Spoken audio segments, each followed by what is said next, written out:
Bismillahirrahmanirrahim. Assalamualaikum warahmatullahi wabarakatuh.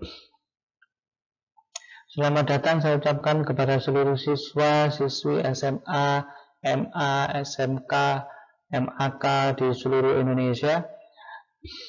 Hari ini kita akan belajar tentang bab 2, tentang kelas 11 ya, tentang toleransi sebagai alat pemersatu bangsa. Pertama, mari kita membaca surat Yunus ayat 40 sampai 41. A'udzu billahi minasy syaithanir rajim.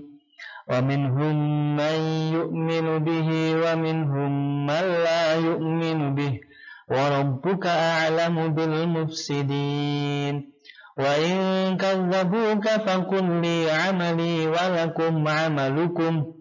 Antum bari'una mimma a'malu wa ana bari'un mimma ta'malun.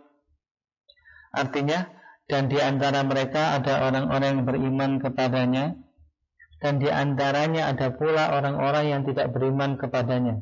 Sedangkan Tuhanmu lebih mengetahui tentang orang-orang yang berbuat kerusakan.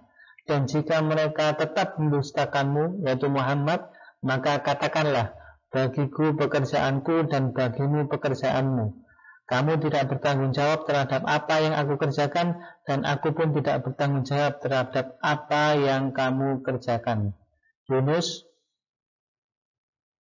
ayat ke-40 sampai 41. Mengidentifikasi hukum bacaan tajwid ya. Yang pertama, idhar halqi.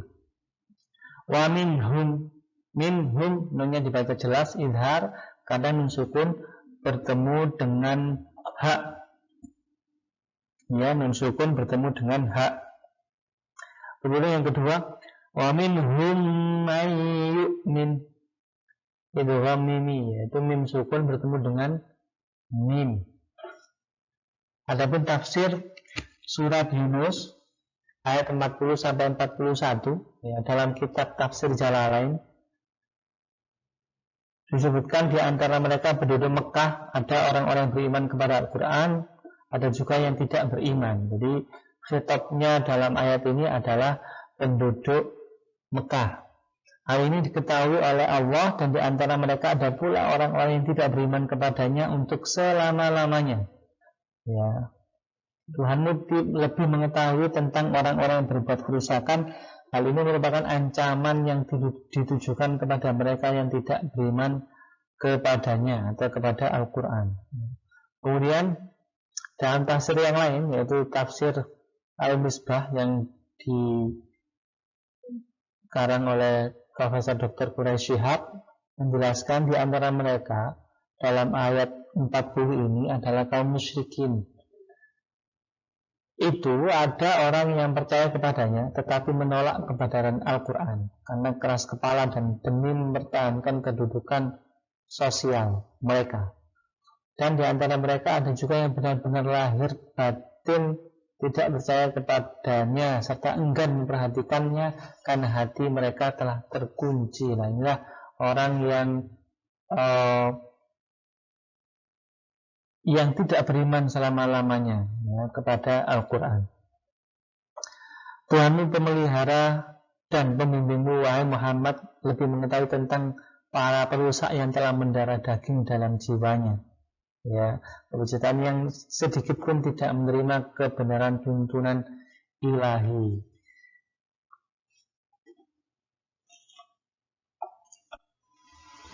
Sedangkan menurut tafsir Jalalain ya, sekarang ke ayat 41, wa in kadzdzabuka faqul li amali wa lakum amalukum. Itu jika mereka mendustakan kamu, maka katakanlah kepada mereka, bagiku pekerjaanku dan bagi kalian pekerjaan kalian. Li amali wa lakum amalukum. Maksudnya itu artinya masing-masing pihak menanggung akibat perbuatannya sendiri ya. Jadi kalian berlepas diri terhadap apa yang mengerjakan, dan aku berlepas diri terhadap apa yang kalian kerjakan. Ini menurut tafsir Jalalain. Adapun menurut tafsir At-Tabari dalam kitab tafsirnya juz 15 itu menjelaskan bahwa Abu Ja'far, dijelaskan oleh Abu Ja'far, Allah Subhanahu wa taala berfirman kepada Nabi Muhammad, jika mereka mendustakanmu wahai Muhammad, yakni orang-orang musyrik Mekah, dan mereka menolak risalah yang engkau bawa kepada mereka dari sisi Tuhanmu, maka katakanlah kepada mereka, hai kaumku, untukkulah agamaku dan amalku, dan untukmulah agamamu dan amalmu. Amalmu tidak akan memberi mudarat kepadaku, dan amalku pun tidak akan memberi mudarat kepadamu. Setiap orang hanya akan dibalas disebabkan amal perbuatannya sendiri. Kamu tidak dihukum karena dosa-dosanya, dan aku tidak akan dihukum karena perbuatan kamu. Ini senada dengan surat Al-Kafirun, ya. Lakum dinukum waliyadin. Nah, kesimpulannya apa dari penjelasan di atas? Islam itu tidak memaksakan nilai-nilainya bagi seseorang, tidak memaksa sama sekali, tetapi memberikan kebebasan kepada setiap orang untuk memilih agama dan kepercayaan yang berkenan di hatinya. Seperti dalam sebuah hadis Nabi, wa qaulun Nabi sallallahu alaihi wasallam, ahabbud dini ilallah al-hanifiyah as-samhah. Hanif al-hanif, agama yang paling dicintai Allah adalah yang lurus dan toleran. Hadis riwayat Ibnu Syaibah dan Bukhari. Maksudnya apa? Al-Hanifah, Hanifah yang lurus artinya amal-amal perbuatan yang jauh dari kebatilan dan tidak memberatkan dan tidak pula menyempitkan, ya. Kemudian arti as-samhah itu artinya as-sahlah, yaitu yang mudah, dan ia dibangun di atas prinsip kemudahan. Inna ma'al usri yusron, ya. Terus la ikraha fiddin, tidak ada pemaksaan dalam beragama. Yakni ia dibangun di atas prinsip kemudahan berdasarkan firman Allah, dan dia tidak menjadikan kesukaran bagi kalian dalam agama ini. Inilah ayah kalian Ibrahim, surat Al-Hajj ayat 78. Itu adalah tafsir dari surat Yunus ayat 40 sampai 41. Nah, itu tentang toleransi yang tadi, ya. Ayat Yunus itu menjelaskan tentang toleransi. Sekarang kita ke poin yang kedua, yaitu menghindarkan diri dari tindak kekerasan. Itu ada di surat Al-Maidah ayat 32. Kita baca bersama-sama. A'udzu billahi minasy syaithanir rajim. Min ajli dzalika katabna 'ala bani Israila annahu man qatala nafsan bighairi nafsin aw fasadin fil ardi fakannama qatala an-nasa jami'a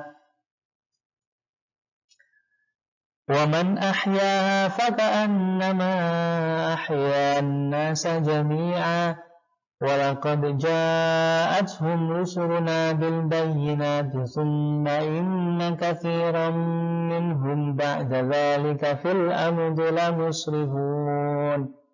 Al-Maidah ayat 32. Oleh karena itu kami tetapkan suatu hukum bagi Bani Israel. Wa min ajli dzalika katabna 'ala Bani Israel annahu, bahwa barang siapa yang membunuh seseorang, qatala nafsan bighairi nafsin, bukan karena orang itu membunuh orang lain, atau bukan karena membuat kerusakan di bumi, maka seakan-akan ia telah membunuh sesama manusia. Faka'annama qatala nasa jami'a. Wa man ahya faka'annama ahya nasa jami'a. Kalau saya memelihara kehidupan seorang manusia, maka seakan-akan ia telah memelihara kehidupan semua manusia. Sesungguhnya Rasul kami telah datang kepada mereka dengan membawa keterangan-keterangan yang jelas. Tetapi kemudian banyak di antara mereka setelah itu melampaui batas di bumi. Surat Quran surat Al-Maidah ayat 32. Hukum bacaan tajwid. Yang pertama, kata benar. Kata benar qalqalah sughra, karena ada ba yang mati di satu lafaz. Yang kedua, Bani Isra'ilah, mad jaiz munfasil. Bani ini mad jaiz munfasil karena ada mad tabi'i bertemu dengan hamzah tidak dalam satu kata, ada dua kata ya, kata-kata Bani dan Israil. Ini mad jaiz munfasil. Kalau ini Isra'ilah, ini mad wajib muttasil. Sebabnya ada mad tabi'i bertemu dengan hamzah dalam satu kata atau lafaz ya. Ini mad jaiz munfasil, ini mad wajib muttasil. Yang ketiga, annahu.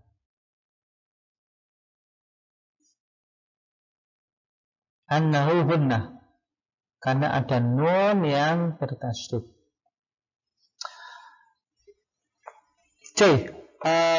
Tafsir surat Al-Maidah ayat 32.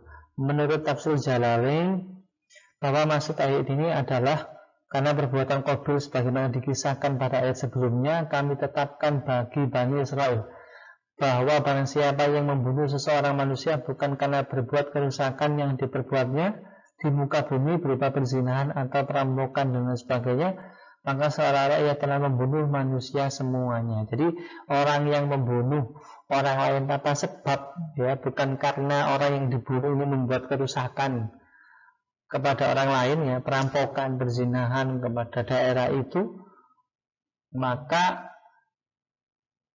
seolah-olah dia telah membunuh manusia semuanya. Sebaliknya, barang siapa yang memelihara kehidupan, yaitu tidak membunuhnya, maka seolah-olah ia telah memelihara kehidupan manusia seluruhnya. Apalagi memberi makan fakir miskin, memberi kehidupan kepada anak-anak yang terlantar, maka dia seperti memberi kehidupan kepada seluruh manusia. Itu menurut tafsir Jalalain. Kalau menurut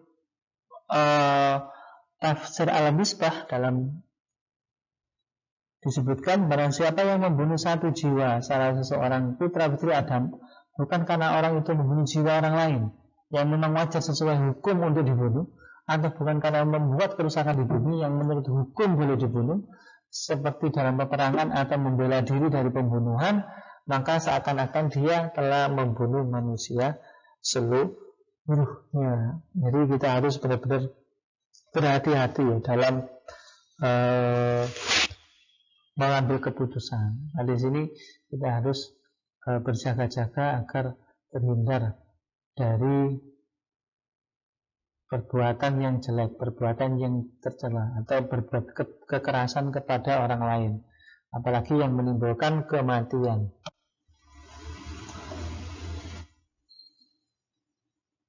Ya, sedangkan dalam tafsir Kementerian Agama dijelaskan bahwa ayat ini menunjukkan keharusan adanya kesatuan umat dan kewajiban mereka masing-masing terhadap yang lain, yaitu harus menjaga keselamatan hidup dan kehidupan bersama dan menjauhi hal-hal yang membahayakan orang lain. Dari penjelasan semua tafsir di atas itu menunjukkan bahwa dalam Islam itu dilarang melakukan tindakan kekerasan. Ya. Kemudian bagi orang yang menumpahkan darah, dalam hadis Nabi SAW ditegaskan nanti di akhirat dia termasuk orang-orang yang bangkrut meskipun dia dalam hidupnya itu rajin sholat, puasa, zakat dan sebagainya. Itu disebutkan dalam surat, dalam hadis yang diriwayatkan oleh Abu Hurairah radhiyallahu bahwasannya Rasulullah SAW bersabda, "Atadruna manil muflis?" Tahukah kamu siapa orang yang bangkrut itu? Kata Nabi, "Al-muflisu fina man la dirhama lahu wa la mata'a." Orang yang bangkrut itu, kata sahabatnya, orang yang tidak mempunyai dirham dan harta benda. Kemudian Nabi menjawab lagi, "Faqala innal muflisa min ummati mayati yaumal qiyamati bi salatin wa siyamin wa zakatin wa yati syatama hadza." Nah, jadi orang yang bangkrut dari umatku adalah orang yang ketika di hari kiamat dia membawa pahala sholat, dia membawa pahala puasa, dia membawa pahala zakat. Wa ya'ti qad syatama hadza wa qadhafa hadza wa akalama hadza wa safaka dama hadza wa daraba hadza. Tetapi di samping itu dia pernah mencaci sini, ya, syatama wa qadhafa, menuduh orang lain, ya, wa akala mala hadza, dan memakan harta orang lain, wa safaka dama hadza, dan menumpahkan darah orang lain atau membunuh, wa daraba hadza, dan memukul orang lain, ya. Fayu'ta hadza min hasanatihi wa hadza min hasanatihi, fa in kaniyat hasanatuhu qabla an yuqda ma alaihi ukhidha min khatayahum faturihat alaihi thumma turiha finnar. Jadi apabila dia melakukan semuanya ini, maka diberikanlah pahalanya itu, kebaikannya, kepada orang yang disakiti, dizalimi tersebut.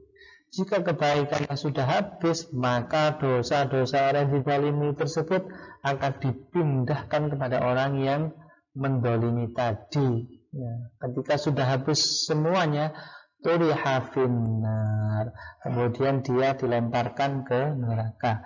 Itu dalam hadis riwayat Muslim dan kitab Riyadhus Shalihin juz 1. Terapan karakter. Terus bagaimana apa yang kita ambil dari karakter, pelajaran di atas? Yang pertama, menghargai perbedaan pendapat, ya.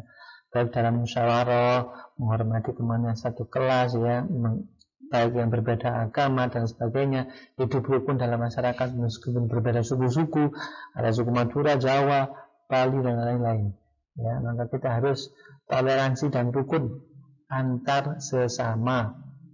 Yang kedua, menyelesaikan masalah dengan mengedepankan musyawarah, ya.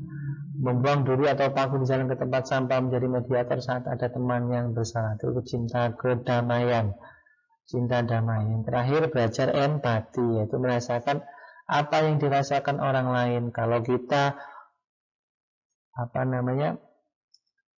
bisa melakukan empati, maka itu sangat bagus sekali, membantu orang yang membutuhkan. Sering terjadi tindak kekerasan disebabkan hilangnya rasa empati.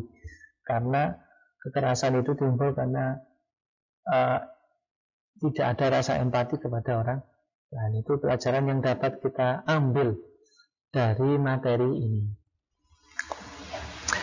Terima kasih banyak, syukron katsiran ala husnil ihtimam. Terima kasih banyak kepada semua siswa yang telah memperhatikan video saya ini. Semoga bermanfaat dan